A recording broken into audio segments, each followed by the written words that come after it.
आइए सुनते हैं महाभारत के लेखक कैसे बने भगवान गणेश।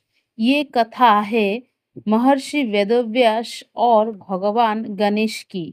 महाभारत केवल एक युद्ध की कहानी नहीं है। इसमें धर्म, अधर्म, सत्य, असत्य, कर्तव्य, भक्ति, ज्ञान और जीवन के अनेक रहस्य छिपे हुए हैं।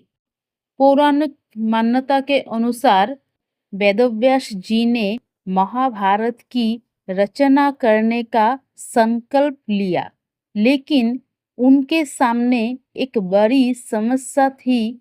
इतनी विशाल कथा को लिखेगा कौन? तब महर्षि वेदव्यास ने भगवान गणेश का स्मरण किया। गणेश जी प्रकट हुए। वेदव्यास जी ने उनसे कहा, हे गणपति, मैं महाभारत की कथा सुनाऊंगा। आप इसे लिखकर संसार तक पहुंचाने में मेरी सहायता करें। तब गणेश जी ने कहा, मैं आपकी सहायता करूंगा, लेकिन मेरी एक शर्त है। जब मैं लिखना शुरू कर दूं, तब आप कथा सुनते समय बीच में रोकेंगे नहीं।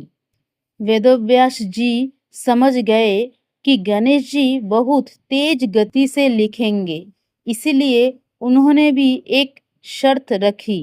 हे गणेश जी, आप मेरे द्वारा बोले गए प्रत्येक श्लोक को पहले पूरी तरह समझेंगे, उसके बाद ही लिखेंगे। गणेश जी ने उनकी शर्त स्वीकार कर ली।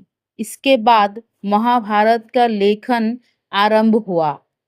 महर्षि वेदव्यास बोलते गए और भगवान गणेश लिखते गए।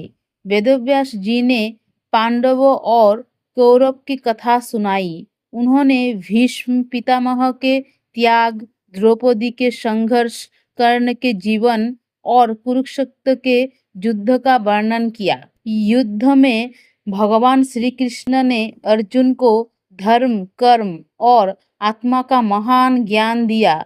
यही दिव्य उपदेश आगे चलकर श्रीमद् भगवत गीता के रूप में प्रसिद्ध हुआ।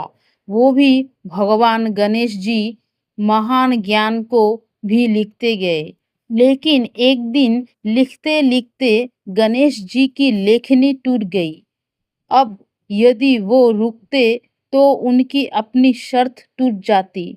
गणेश जी ने बिना देर किए अपना एक दंत तोड़ दिया और उसी को लेखनी बनाकर महाभारत लिखना जारी रखा। इसी कारण भगवान गणेश को एक दंत कहा जाता है। उनका यह कार्य हमें बताता है कि जब उद्देश्य महान हो तो व्यक्ति को कठिनाइयों से घबराना नहीं चाहिए। कथा बहुत विशाल थी, फिर भी महाभारत की महान कथा लिपिबद्ध हुई।